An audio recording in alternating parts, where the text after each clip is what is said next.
Our next panel, if you can see it, you can be it. What can a chef, a drone pilot trainer, a communication specialist, a channel head, a NASA scientist have in common? Aspiration to follow their dream. I am going to actually now hand it over to Madhura, who's our partner at Aspire for Her and who's going to steer the very interesting next conversation.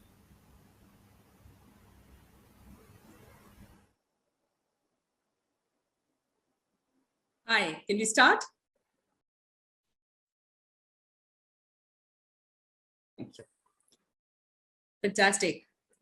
Good afternoon, good morning to all of you logging in from various parts of the world.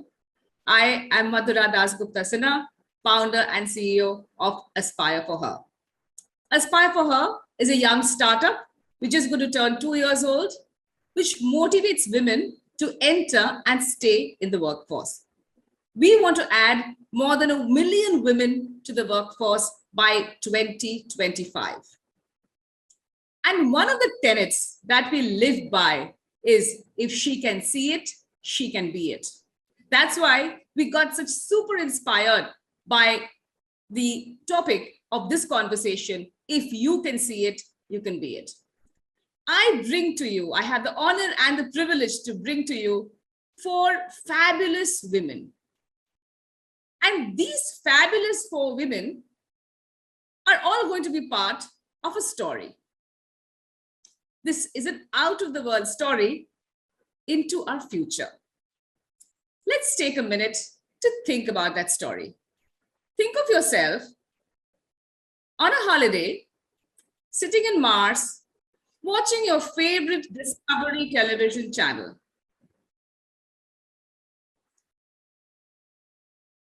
Sorry? Well, thank you. Think of yourself on a holiday, sitting in Mars, watching your favorite Discovery channel. And you feel like having macaroons and some drones come and deliver those macaroons to you. Well, each of these women sitting here on this panel will play a part in this very futuristic story that I told you today. Because we strongly feel if she can see it, she can be it. And I'm going to start this conversation with our youngest panelist who has woken up at 4 a.m. in the morning. She's dialing in from Pasadena, JPL, of NASA, Jet Propulsion Laboratory of NASA. And her name is Priyanka Srivastava. She's from Lucknow. Priyanka started off really young, thinking about space. And one very important thing in her trajectory made all the difference. That was having a role model. That, and of course, having super supportive parents.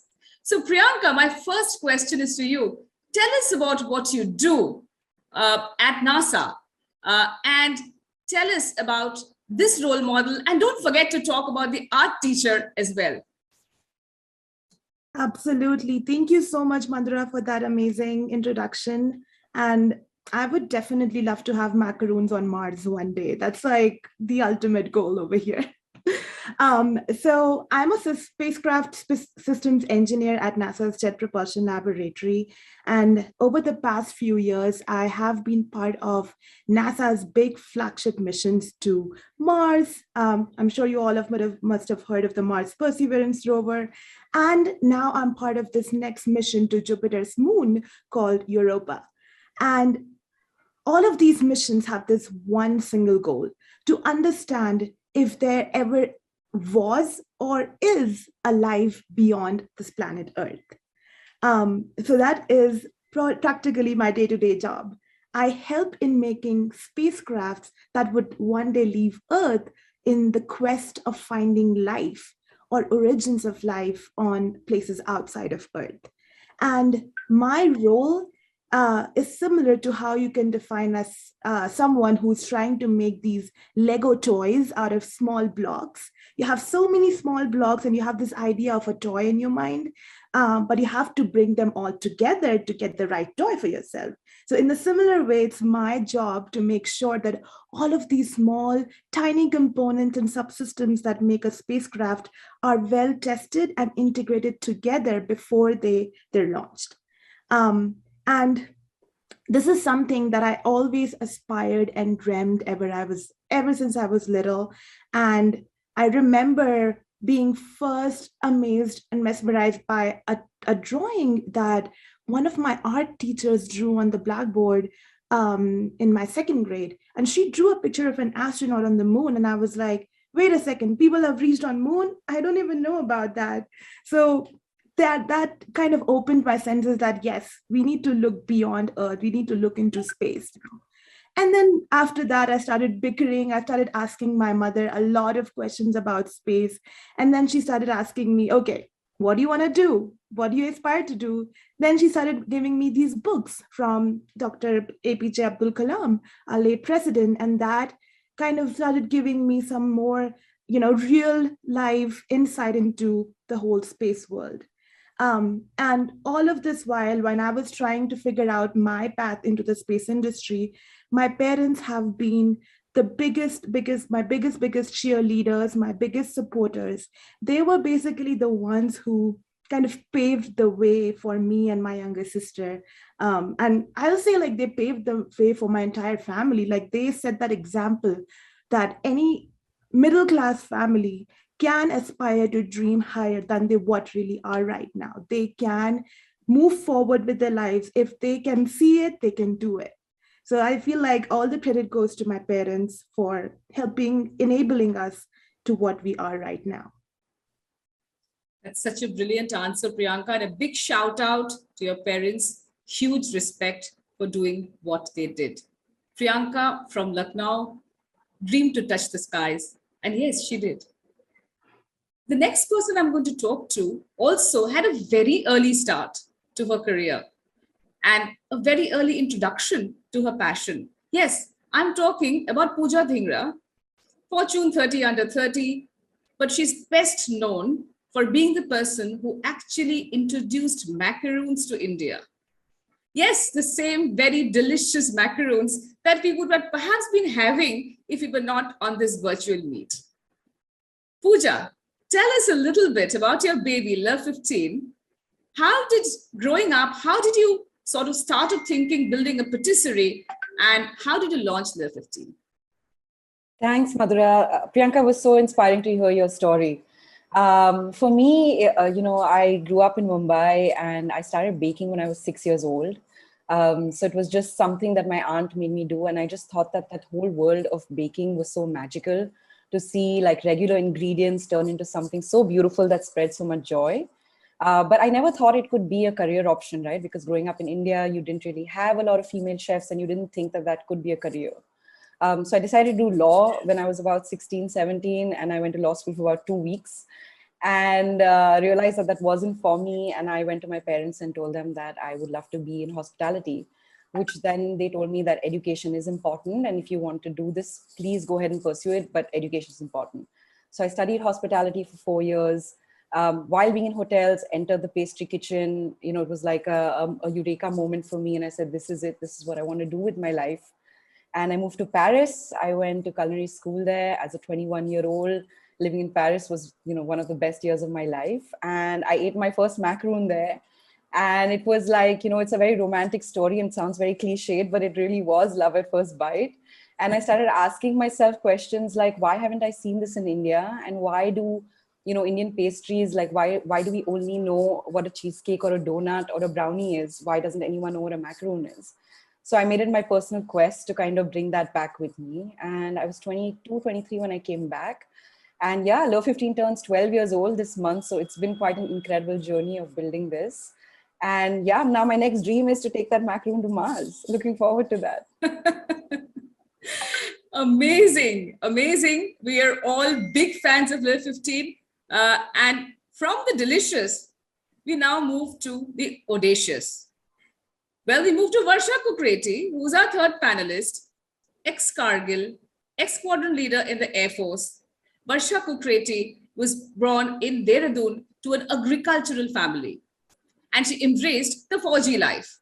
Varsha, tell us a little bit about your life and times in the Air Force and maybe a little bit about your childhood as well. Thank you, Madhura, for having me here. And amazing listening to the Mars story and the macaroons. Really inspired by all the people here. Anyway, I started I was born in an agricultural family, as you said. And I was brought up with all my cousins, all boys, and I was very tomboyish. So I was into football and basketball. That time we used to play sports for fun. It was never as competitive. So I was always tagging along with my cousins. And school was good, amazing teachers. I learned a lot from all of them. And the family also was very creative. So at no point of time I ever felt that there was anything different in this world. So Dehradun being a Fauji town, wherein whenever we go out, we see people from army and all, cadets and all, they are there. So I always thought that I'll also join Fauj. But it came as a shocker to me that girls can't join Fauj. I was like shocked. Why? What is the reason? So there was this it was very difficult to take because I was always equal to my cousins and there was nothing. I could play cricket for hours. My mother would not say anything to me. So then now I also wrote to in my diary that I'll write to the president asking him why we are not being taken into Forge. But anyway, and I continued to, upgrade myself and I was always fit. Though I was overweight, but I could run for a long time. And then later what happened, this opportunity came. Government opened doors for women. And till that time, I had done my psychology. I had done masters in psychology and I was teaching in various schools because my dad always wanted me to be to be earning. He said, no way you can't be earning. You have to work. So I got this SSP opportunity and I went to this place, Varanasi, where my SSP was done. And during the interview, because I was always cheerful and happy. And later also in Air Force, I was always smiling. So that is like very natural to me. Even if it is a tough time, that smile props in. So my president of that board, he asked, Varsha, how was your interview? Was it good, very good, or exceptional? So I said, sir, it was okay. So he said, no, I am asking you the other three choices. So I believe I must have done well, equivalent to the boys. So that 1 year of Air Force was also amazing. I went through that training along with my other batchmates. And till today also, we are very close. That 1 year brought us together. We shed all our inhibitions. We would, I was from a background where shorts and all we wouldn't wear. But there we were wearing shorts and exercising. From 5 till next morning 5, we were into something. So that 1 year of training which I underwent in Air Force made me understand that we should fear nothing. Continue to do what you want to do, learned a lot. And suddenly, after a gap, once I was working in Air Force, then my tenure ended one fine day. That day, I was like left. I was thinking I'll become an air commodore in Air Force, look after my branch logistics. But here I was jobless and I had 2 toddlers to support and my spouse. My spouse, though, was earning and he was also in Air Force. But for me, I couldn't take it. Just happened because I'm a woman. But then that fight is still on and my hearing is on 8th probably. And hopefully we'll win in the Supreme Court. Anyway, that also didn't deter me and I went to XLRI. There I thought of starting my own drone company. So as a family, we were into drones because husband and wife, we wanted the same hobby so that we could spend time. So today I am the CEO and founder of Auto Micro UAS. And we started with making customized drones like quadcopters, hexacopters, octocopters, also a fixed wing aircraft. Now we are into hybrid, and we have a huge plateau of drones. Now I've shifted to training because I want each and every household to have one trained drone pilot at home, because my vision is that after 3 to 4 years, this drone will be carrying stuff from one house to another, maybe macarons, even if it is not Mars, but from one, I could send hot, fresh macarons to my daughter who's living in this other part of the town. So that is possible. So it's been a very, every day is exciting. Every day is a lot of work, but we continue to do. And see, once a drone falls and breaks, so it's a huge loss. So we are always trying to, ensure that it will not happen, and all drones will fly safe. This is such a fascinating story. And what I took away from the story was not so much about the drones and the work that you do, but about the fact that you never let small challenges, small hurdles come in the way of what you wanted to achieve. This is true perseverance and true resilience. So what? The aircraft did not take women. I'm going to get there anyway. Let me write to the president. So I think this is the sort of quality that really elevates the women that we have on this panel from the ordinary to the extraordinary. And we are trying to bring out the ordinariness of their lives over here. And truly what we want to tell you is that if you can see it, you can be it, you can believe it, and you can do it. And that brings me to the last panelist that we have, the celebrated Managing Director of Discovery Channel, the second ever female president of the Indian Advertising Association India chapter, International Advertising Association India chapter, sorry about that.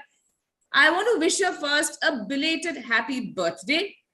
Yesterday was her birthday, and she tells us that she was born in Ludhiana, and her favorite story is that she did not excel in academics. So here's another story where the same thread continues of perseverance and of resilience, not letting small things come in the way. So over to you, Megha. Thanks so much, Madhura, and such a lovely, so inspiring to listen to all the lovely ladies here, great stories. And even through the day, we've been hearing some amazing stories, so inspiring. And I feel honored and humbled to be part of this fabulous group. Yes, I mean, when you talk about academics, it's a quintessential requirement in our society, right? You have to excel in studies. When you're growing up, your parents saying you have to pehle padho, you have to do well, you have to study well, that's everything else is fine, but you've got to study first. That's priority from 1 to 10 in most people's lives, definitely in India. And so was that in my life as well. In as much as, that was expected out of me, the reality was that I was not good in studies. And now I can say with aplomb, because I have been able to overcome that over the last so many years and made a success out of my career in spite of not being good in academics. And to me, studying and learning is not just about learning is not about studying, it's not about school. It's, you can learn a lot more in the real world than in the book world, right? So I really had to struggle in my entire schooling life, including getting, sort of identified and put into a section in one of the schools, which were for weak students. So you can get as discriminatory as possible. So instead of sort of encouraging a child who is not good in academics, you make her feel even more shitty about herself because you're not good in, you're not getting your A grades or whatever the benchmarks you've expected out of that child. And every child is different, and that to me was created a sense of self-doubt in early part of my years of my childhood. But I would definitely give credit, like Priyanka, to my parents, who really did give me the platform to, well, they did want me to excel in studies, but I think they never made me feel sort of small about it. There were moments where you would get shouted out or scolded and punished and all for not doing well, but I think over a longer period of time, they gave me that freedom, they gave me that space to be what I am. Let me be and let me grow in my what my potential could be. So I just sort of realized over the period of time, and I speak about this to a lot of young students today as well, that while it's important, studies is important. I'm not saying, I'm not taking away from all these wonderful women who've excelled in academics, but if you're not, it's not the end of the road for you. You should not feel shortchanged or feel in any way smaller to any of your scholars in the world, because you can make a life out of your own, irrespective of your academic level in the society. And for me, passion is a priority which has sort of overcome me against every obstacle I have sort of dealt with in my life. So if passion becomes your mantra, you can sort of overcome every obstacle, whether it's academics or any other biases you face in the society, especially for women. You have to be a self-believer. I think the stories we've heard in the day, and definitely amongst these three women, all of them, there's one common thread which to me comes out, is resilience, right? And the resilience and self-belief. Right. So if you have those two things in you and the ability to overcome, I think you can overcome any challenge, any mountain you can cross. So academics was initially an area of a huge embarrassment at a point. I have failed in subjects, and I'm like, one would have thought, and there's an interesting story. I did somehow manage to graduate, and I sort of literally pulled through it. And then I said, okay, what am I going to do? I said, okay, I'll apply into management schools, for business schools, for MBA, because that's what some of my friends were doing. And I did apply against my wishes, because I did not want to study. I really did not enjoy that. And I got rejected in most of those universities or colleges I applied. And the irony is, it's the same universities are inviting me today to speak to their students.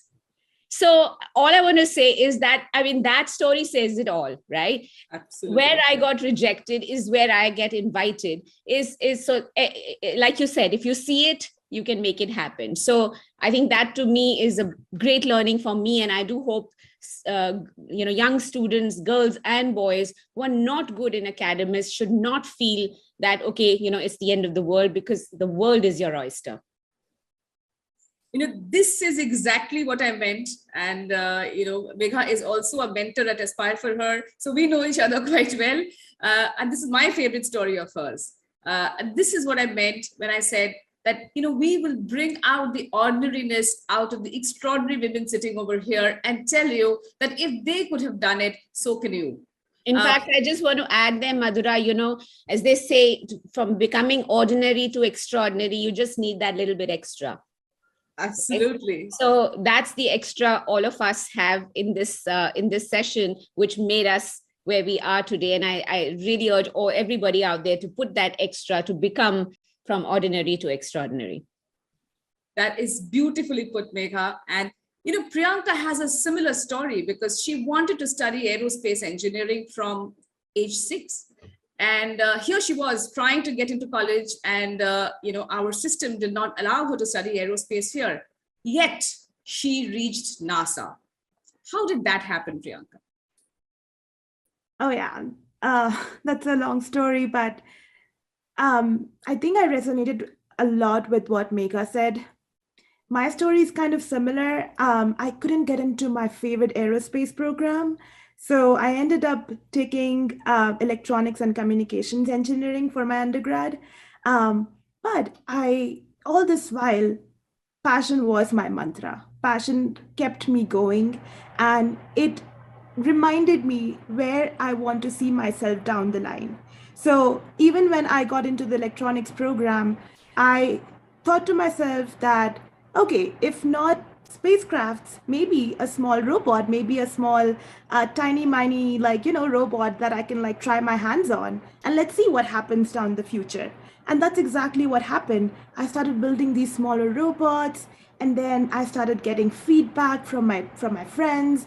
People started appreciating my curiosity about things, and then eventually I decided to use all of those skills to apply for a graduate degree in a more specialized field of space systems engineering from University of Michigan in Ann Arbor, USA. And that degree kind of helped me get my foot into the space industry. Now, getting to University of Michigan was also a tough route for me. We were not financially strong, my family, but we took the bold step because we had faith in ourselves. We knew that or all the experiences and failures and skills that we've collected in the past few years, we can all use them in a constructive way for my future, and not only for my future but the future of my family and the generations that are going to come after here. And so again, my parents pushed me and they helped me, and then I finally was able to arrange financial resources for my higher education. And then from there, once I got into my school, I started getting my hands dirty again into more hands-on projects, like building these tiny cube satellites, which are like these 60 centimeter by 60 centimeter small tiny satellites that go on a budget to space, like on a limited resources, but it gives you so much technical insight as to how spacecrafts and the space industry works.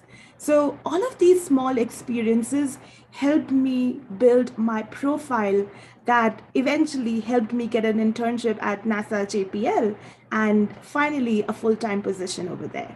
So again, the message over here is that don't be afraid to take risk. Don't be afraid to put your hands dirty. Don't be afraid to bridge that gap between theory and practical implementation. I guess that is what girls need to understand, that they need to bridge the gap. They go into academics, but what do they really aspire to become is something that they could only get by experience and by getting out there. So that is an amazing, amazing story. And, never ever giving up, really. Never ever giving up on your dream. And if required, take a different route. I think that's the other message that this fabulous four are giving to all of us here. And with that, I'll move to Pooja and ask her to talk about what happened during COVID. Why was 2020 such an important year in your trajectory? And it also, I believe, made the way for your sixth book. So tell us a little bit about what you did. Okay, so I'll quickly sum it up. Basically, I finished 10 years of Low 15 and I was finally really proud of myself. And I said, yes, I've done it. I've built a business over 10 years. And then we're hit with a pandemic and suddenly everything stops. For a business that's heavily dependent on cash flow, suddenly we don't have people walking in. We don't know what the future of restaurants is, and everything had to shut down. So for me, it was a lot about, a lot of struggle and kind of figuring out what to do next, because people can't come to restaurants anymore. And that led me to kind of, the one mantra that I kept having during this time is, how can I find the opportunity in this crisis? And I realized that my mission has always been about, serving people joy. And if the format has to change, so be it. If they can't come to me, how do I get to them? And that led to our full range of FMCG products. And we kind of started packaging a hot chocolate that we would serve at our cafes. We started making packaged cookies and just kind of turned the business around. And it just kind of gave me this kind of confidence in, what we do as a business. It kind of showed me how much love people have for what we do. And yeah, so find the opportunity in the crisis would be my message. That is fantastic. We're coming to the end of our session, and I'm going to request Megha to say a few last words to just kind of sum up all the things that we learned here today, and something for all the women listening in, all the men listening in, as we run up to International Women's Day. Well, first of all, every day is a Women's Day. So I'm not a big believer on one day being identified as the Women's Day. So that being said, I think, it's been wonderful listening in. Like I said, one of the common themes coming about is, resilience and self-belief. And I really feel that, one of the key things, and again, based on the stories I've listened today and over the day today, is that you've got to, you have the choice of being who you are. As women, there will always be two sides of every coin. But the choice you decide to make, you have to live with that choice. I'm a big believer that, easier said than done, maybe, yes, but never said life is going to be a walk in the park. It's not for anybody, men or women for that matter. But especially for women, you have to take control of your lives. You have to make those choices and then be happy with those choices. If you succeed, take pride in that because you did it. But if you did not get to what you wanted, don't blame it on others because you made that choice. And that is a tough call to take in times. I mean, I'm a mother, a daughter-in-law, a wife, a sister, a friend, and we all wear multiple hats, right? And this is not about the quintessential or the cliched multitasking women. No, this is about being, and you're not going to be perfect in all of those roles you play, and that's fine. Like somebody said in the day to day, it's okay not to be okay, right? So you cannot be perfect, and you should not be perfect actually, because in imperfection is perfection. Because as women, we need to take pride in all the roles we play, and when you made those choices, live with those choices happily and not in disdain. So that, to me, is what I'm taking away, even in these conversations from everybody here today, that they took those choices, they lived by their belief and their passions, and look at them, where are they? Because they